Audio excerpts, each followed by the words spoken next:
नमस्कार, अन्नपूर्णा रेसिपी या चॅनलमध्ये आपले मनपूर्वक स्वागत। आज आपण करणार आहोत लाल माठाची भाजी। अतिशय पौष्टिक अशी ही भाजी आहे। हिमोग्लोबिन वाढीसाठी त्याचप्रमाणे आयर्न वाढीसाठी देखील ही भाजी अतिशय उपयुक्त अशी आहे। आता ही भाजी जी आहे तिचे मी पानं काढून घेतलेले आहेत, म्हणजे थोडेसे आपण ज्या नरम त्याचे जे देठ असतात ते आपण काढून घ्यायचे आहेत।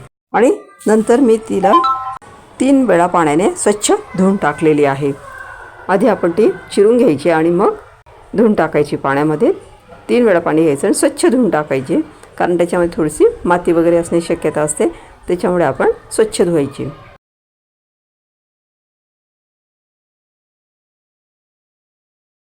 त्यानंतर मी या ठिकाणी कढई ठेवलेली आहे। कढईमध्ये आपल्याला जिरं टाकायचं आहे आणि जिरं तळतळल्यानंतर मग मी त्यामध्ये लसणाचे बारीक बारीक काप केलेले आहे ते टाकलेले आहे।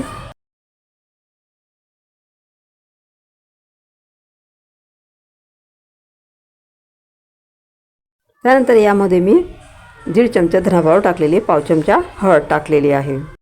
त्यानंतर आपल्याला चवीनुसार तिखट टाकायचे आहे।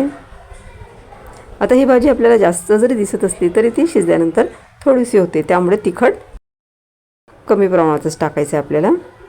आता त्यानंतर आपल्याला त्यामध्ये भाजी टाकायची आहे। जास्त काही ह्या भाजीमध्ये टाकण्याची गरज पडत नाही। आणि यामध्ये मी थोडेसे पाणी टाकलेले आहे।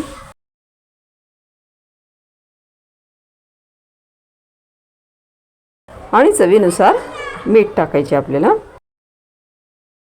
बारीक बारीक जे असे आपण जे दांड्या त्याच्यात टाकलेल्या आहेत त्या पण चांगल्या शिजण्यासाठी आपल्याला त्याच्यामध्ये पाणी टाकायचं आहे। आणि थोडीशीच मी मुगाची डाळ याच्यामध्ये टाकलेली आहे। मुगाची डाळ आपण स्वच्छ धुवून टाकायची आणि मग त्याच्यामध्ये टाकायची। आणि अर्धवट झाकण मी त्यावर ठेवलेलं आहे।